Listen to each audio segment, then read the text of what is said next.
So, guess what? I recently just beat Kingdom Hearts on Proud Mode in order to get my hands on that sweet, sweet platinum. And I really enjoyed it a lot.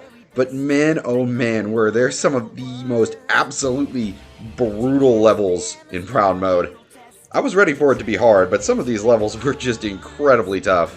And I wanted to talk about how painful they were for a good old video so you can laugh at me as I talk about my suffering in this. If you're interested in more of this suffering, I plan to do more with the other videos. And let me know with a like and a sub. And with that shameless plug done, let's get started.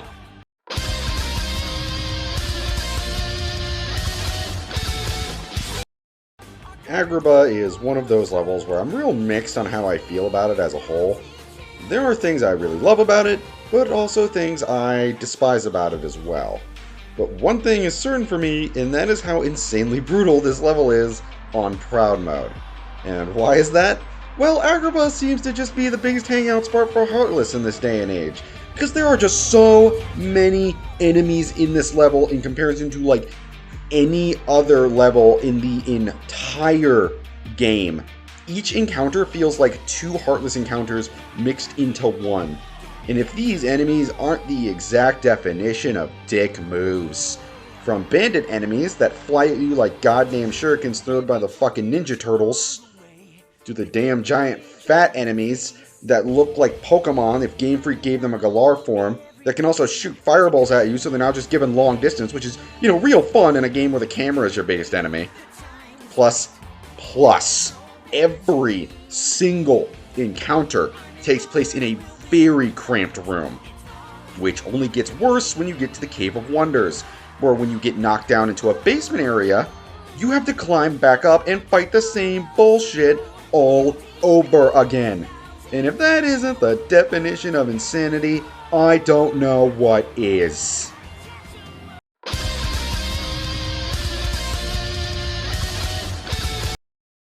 So, the final world is a bit of an interesting one, because unlike something like Agrabah, it doesn't start out all that brutal.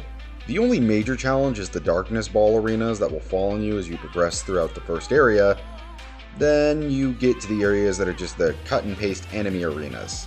Still have kind of a problem with those if I'm being honest. I could have tried a little bit more with it. And to be honest, once you get the hang of the combat, they're pretty easy to get through. And then you start to think you're on top of the world. Then you get to Chernobog and realize how ready they were for that perfectly timed nut shot to your ego.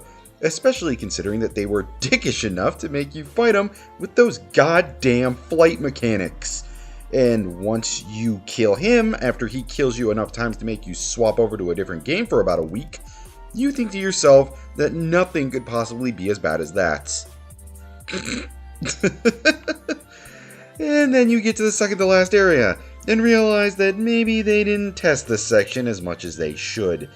This is a brutal, and I mean brutal, gauntlet of enemy after enemy after enemy that even to this day, I consider even harder than the final boss. From a giant behemoth to the angel lamp thingies, I still don't know what those are, to those weirdly sexy enemies with the giant swords. This room alone feels like it throws more enemies at you than an entire world. Also, if you think for even a fucking second you can just, leave to the back room for a small break and come back since you see the doors breaking around, you can't because it'll reset all the way to the start. There's also no save point after you beat Chernobog, so if you want to puss out now, you have to not only restart the room, but the entire Chernobog fight as well. Square really chose violence when they made this world.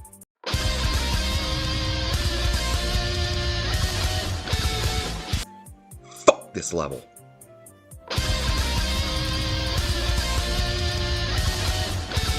Alright, fine. I will talk about it. Okay, so a long time ago, I made a video about what I believed were some of the worst levels in the entire Kingdom Hearts franchise. And one I had skipped over was Atlantica from Kingdom Hearts 1. It came close, sure, but back then I had believed that Kingdom Hearts 2's Atlantica was far worse. But after this Proud Mode run, I am fully convinced that this level is way, way worse. Like, 2 sucks ass, don't get me wrong, but at least the movement there doesn't make you want to punch a hole through whatever screen you're staring at. If you believe I'm over-exaggerating, then you were one of the ones that was lucky enough to learn that you could skip this Atlantica level because it didn't really matter in the grand scheme of things. The combat in Atlantica is a disaster.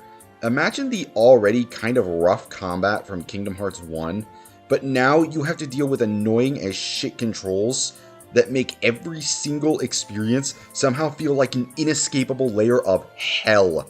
The only, and I mean only, saving grace of this level is that it's skippable. And I 110% mean that it's the only saving grace. The Keyblade here isn't worth it, you just get some magic, like the only real point to even getting this stuff is for achievements if you're looking for that. But even that cannot keep me from expressing how much I hate it. And if I got onto that stupid Ursula boss you have to fight, we would be here all damn day. So let's just move on.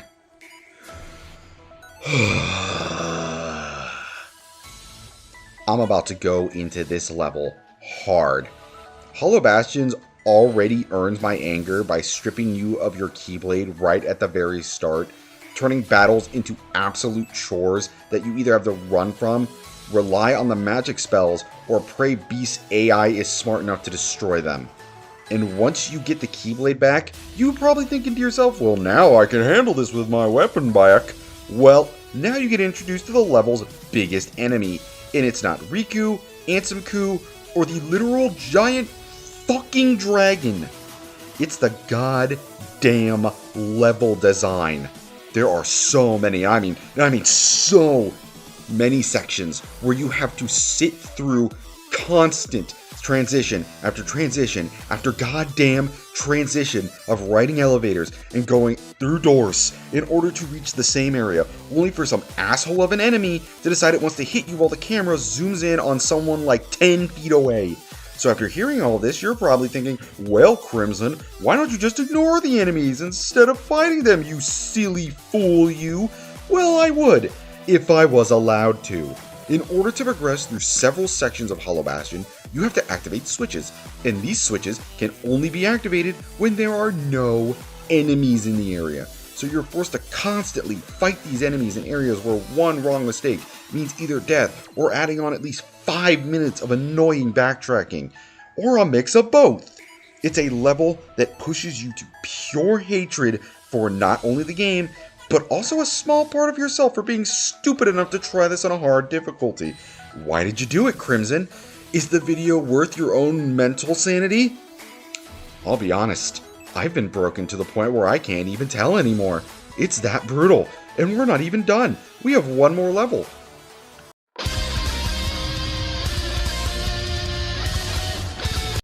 Okay, so I kind of lost myself in the last section. This one's not going to be that great. The final one on this list is actually my favorite level from the original game. Even after the Proud Mode run, I still consider this the best level in the entire game. But that doesn't mean I wasn't scarred from a few things in this level. Halloween Town is very similar to the End of the World in terms of its design, where the first half isn't bad, but the other half makes you want to tear your hair out. The first few sections are fun, interconnected areas that make you really feel like you're traveling throughout the level. And then the second half happens.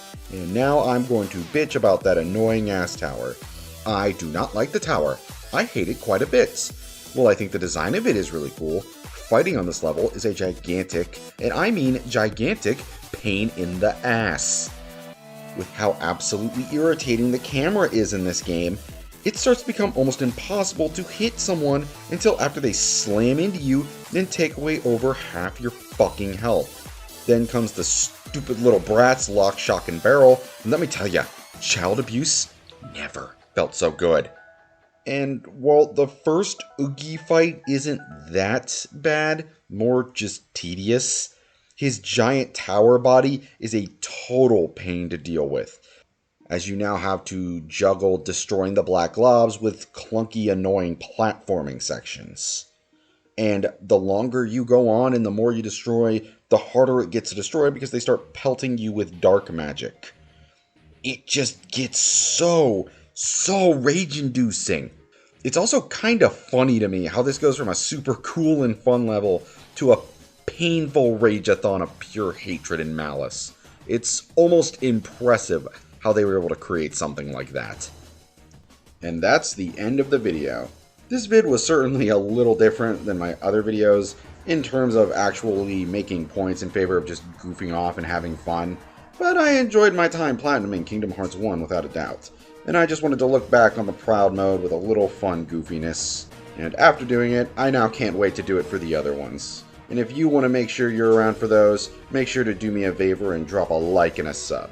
See you next time, everybody. Have a wonderful day.